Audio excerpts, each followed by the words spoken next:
Why, David, that'll hardly pay the rent. I'm sorry, Donna. It's the best I can do. You can do better. Be careful, darling. You're spilling my drink. Oh, I'd like to kill you. Go ahead. It's no good, Donna. Why, Mr. Jordan. You know what I mean. I'm married to a wonderful woman. Only she doesn't understand you. She understands me too well. Everything was fine until you came along. If you want to get rid of me, that's easy enough to arrange. Desk, please. Yes, this is Miss Raymond in Suite 4A. I'd like my bill, please. What do you think you're doing? Well, make up your mind, David. I thought that's what you wanted. I don't know what I want. I only know that we can't go on like this. Whenever I'm near you, I...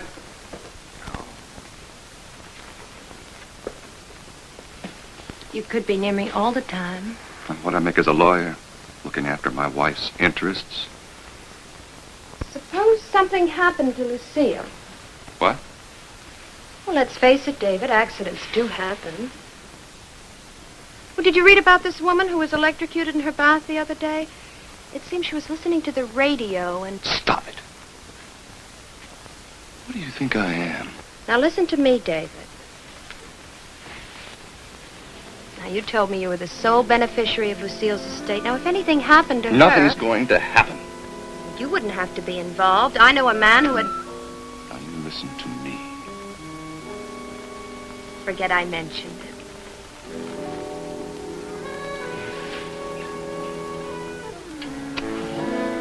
Just leave everything to me.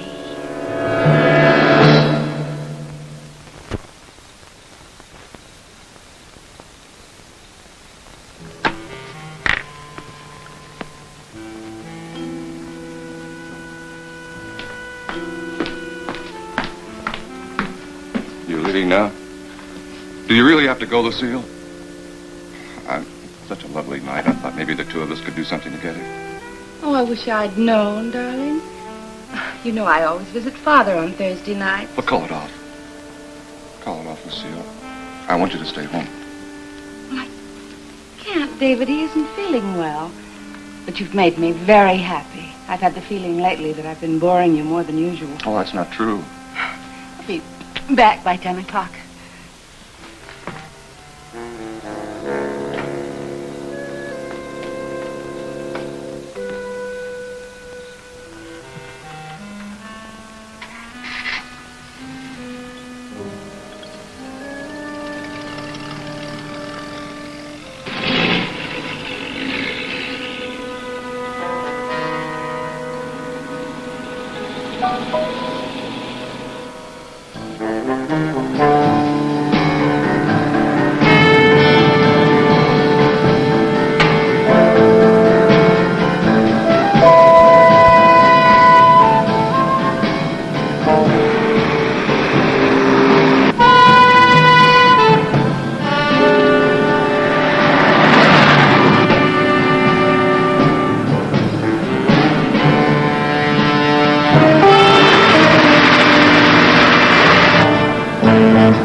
That's when I get into the act. 48 hours later, I received a call from a Mr. Paul Howard.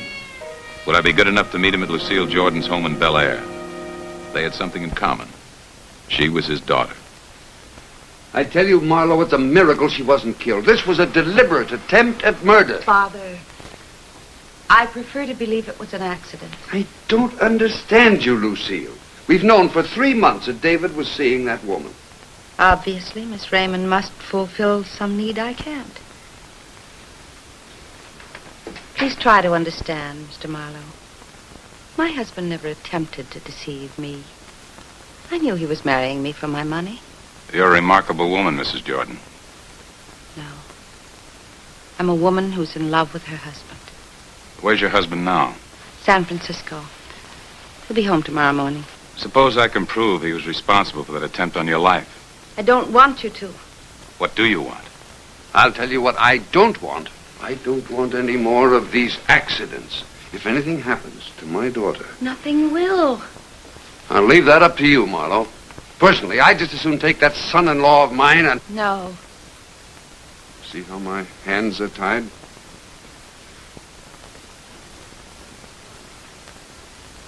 You want your husband that badly?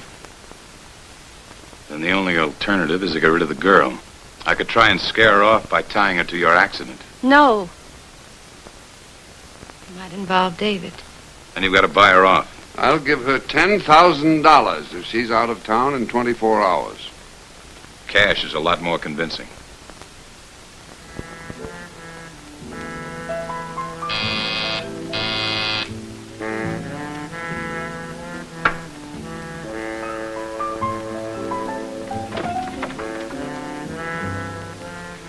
Miss Raymond? That's right. My name's Philip Marlowe. May I come in?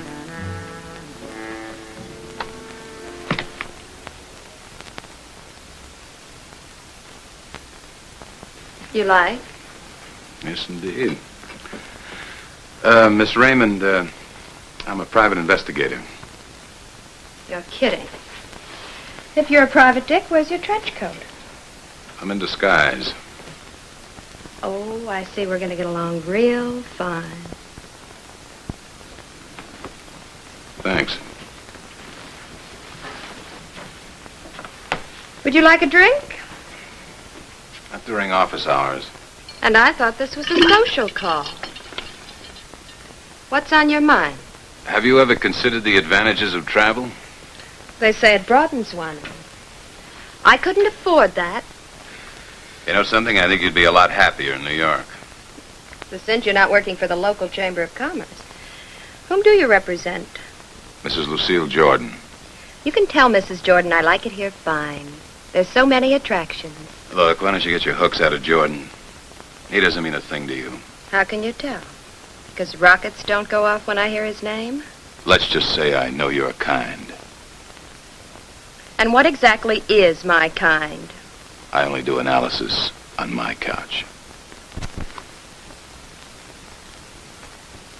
You guys are all alike. You see a girl, and 1, 2, 3, you've got her figured. Sure, I'm hard. What do you suppose made me this way?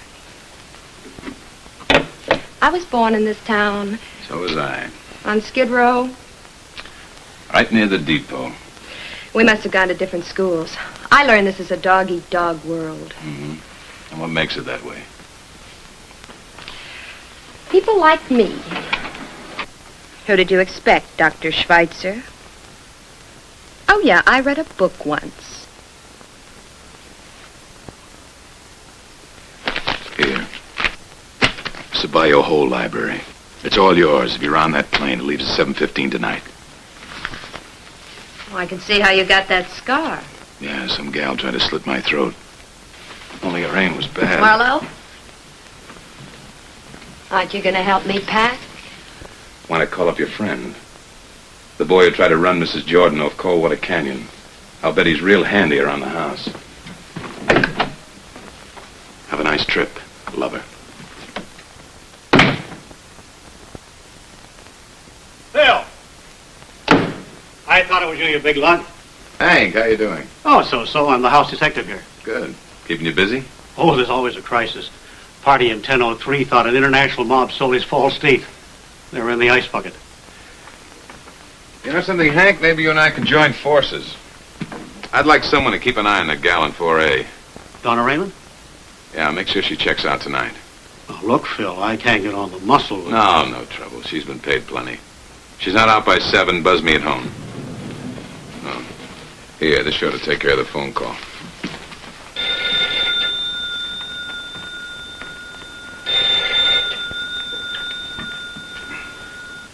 Yeah? Phil? Hank Overstreet. That gal Donna Raymond didn't check out. Transfer me to Miss Raymond's suite. Hang on. Will you transfer this call to Miss Raymond's suite? Thanks. Hello? Hello, lover. Who's this?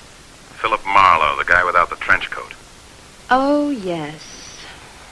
Listen, Mr. Marlowe, I don't know what your game is, but I suggest you find yourself another partner. Oh, you'll do fine. I gave you $10,000 this afternoon. You didn't give me a cent. Look, Mr. Marlowe, I don't care if you double-cross your client, but I'm not standing still for any frame.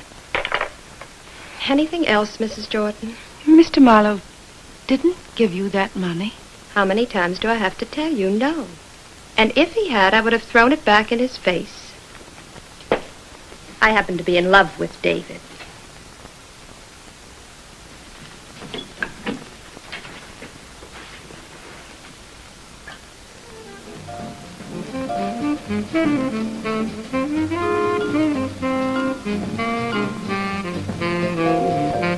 There's one thing worse than a four-flusher, and that's a two-timer. 90 minutes later, I was back at Donna's hotel.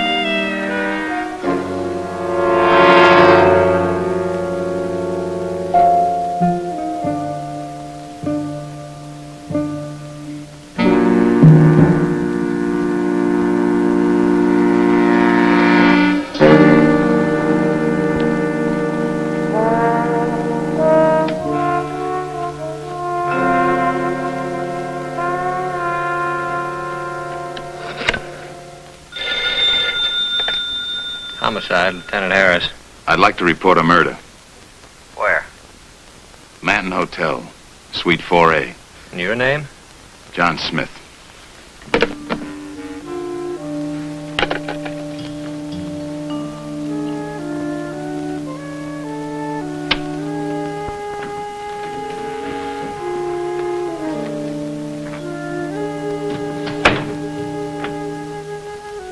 All right, Sergeant.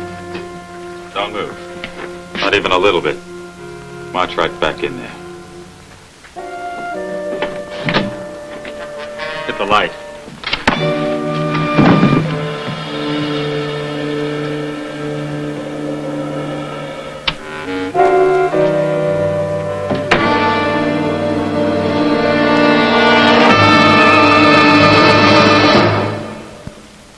They say there's nothing like using your head.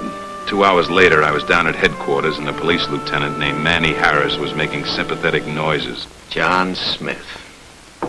I don't know. I watch TV. None of the private eyes act like you. You didn't exactly behave like Sergeant Friday, either. These fellows all wear Ivy League suits. They have girl-type singers throwing themselves at their feet. Sounds like a great life. Why don't you try it and leave the police work to us? I don't know any girl-type singers. You find anything unusual in Donna Raymond's room? One-way ticket to New York. We're checking on the buyer. What about the murder gun? It was a .38. Killer wasn't obliging enough to leave it behind. As an ex-cop, you ought to know they rarely do. How come no one heard the shot? What's your guess? Used a silencer of some kind. A pillow. That would account for the feathers all over the floor. Now, I got one or two questions for you. Who are you representing? Now, don't try to fight us. Solving murder is our business. And mine is to protect my client. Now, look, Phil. No, you look. I'm in a business where people come to me with troubles. Troubles they don't want to take to the cops. Now, how long are they going to come if any guy with a badge can hold me upside down and shake 'em out of me? Yeah? Right away.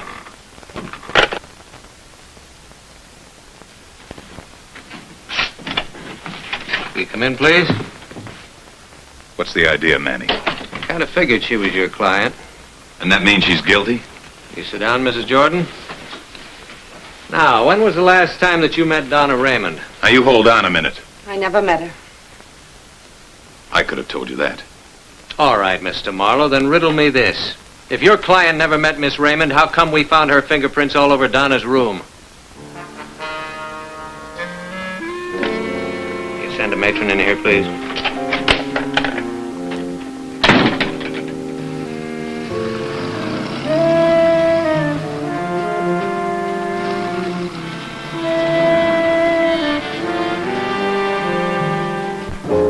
Good morning.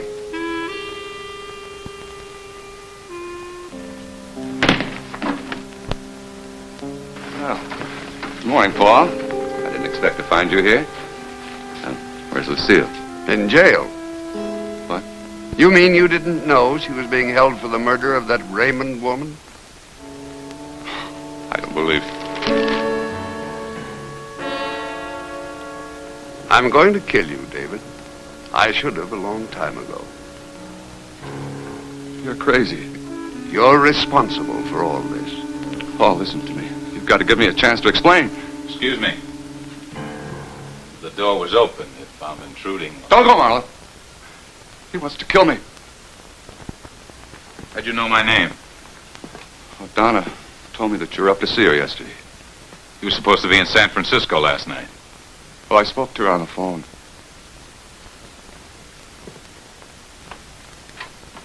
Where'd you stay? What hotel? You spent the night right here in L.A. Where? The Claymore. Well, call him if you don't believe me.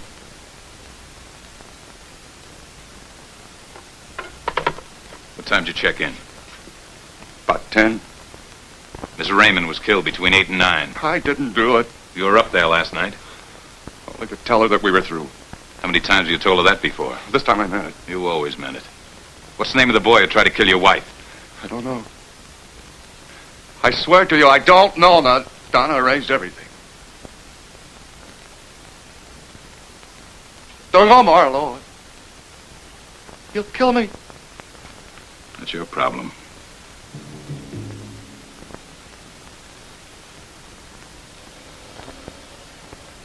Oh, please. Don't do it.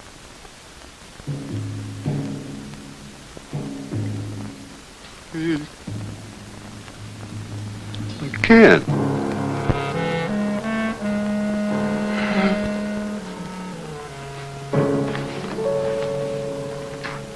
I didn't think you could.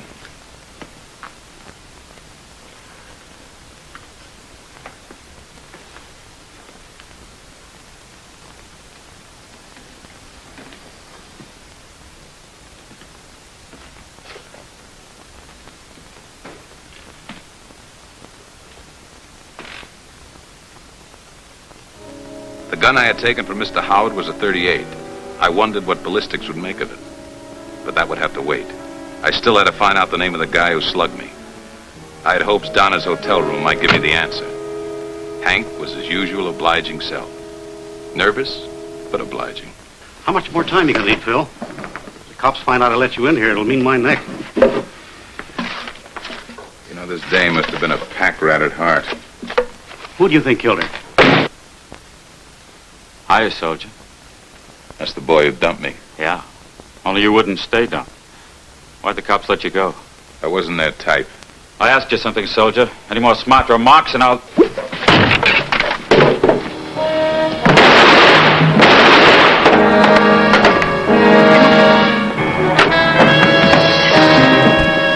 Soldier, what's your name?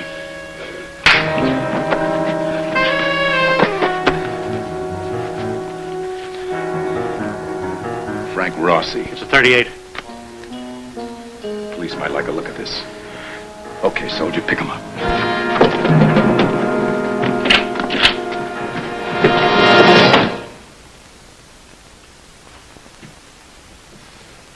All right, Danny.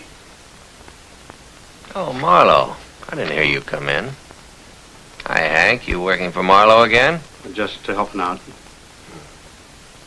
Where'd you find him? Donna Raymond's hotel room. I won't ask right now what you were doing there. Well, look here, Lieutenant. I'll get to you later. Where you been keeping yourself, Rossi? You know him? Oh, sure. Frank and I are old friends.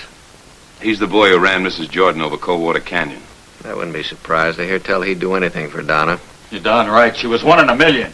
When you thought you were losing it to Jordan, you killed her. You're crazy. You know it was Mrs. Jordan. Cut it out. Marlowe? He killed Donna. But he wasn't there at the time of the murder. He was in a bar 30 miles away. All right. Explain this. I took it off him. Doesn't mean a thing. Does it hurt to check?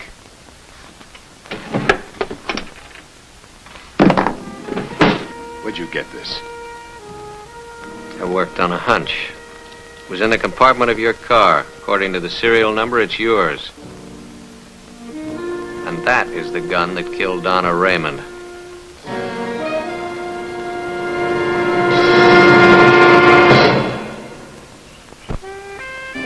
Two hours later, I was free as a bird. Manny wasn't tough to convince.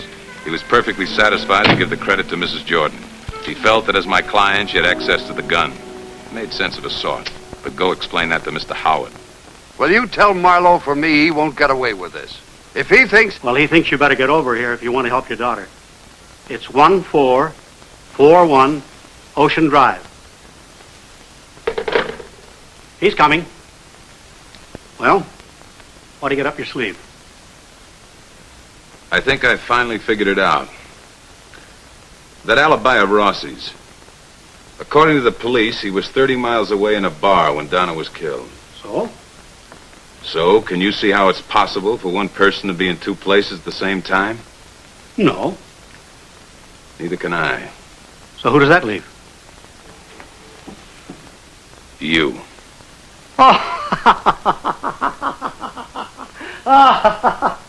You had everything going your way, Hank. You were on top of every play.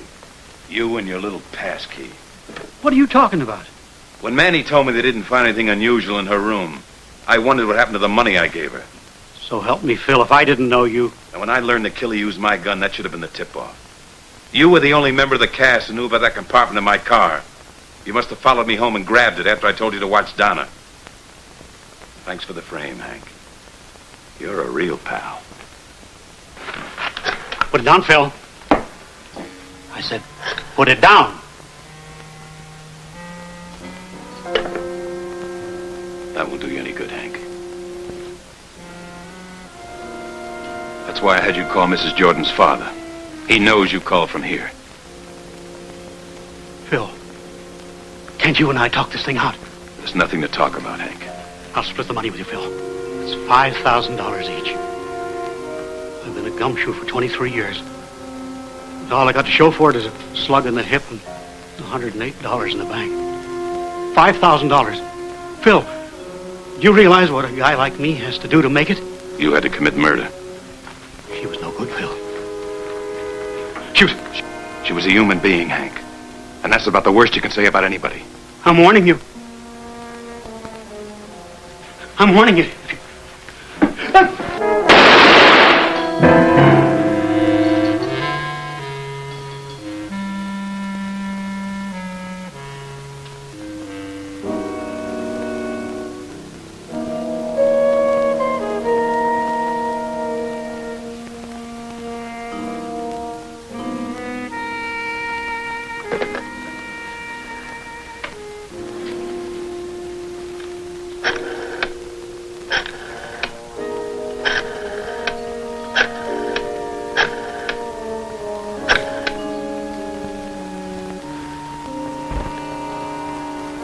Lieutenant Harris, please. Tell him John Smith is going.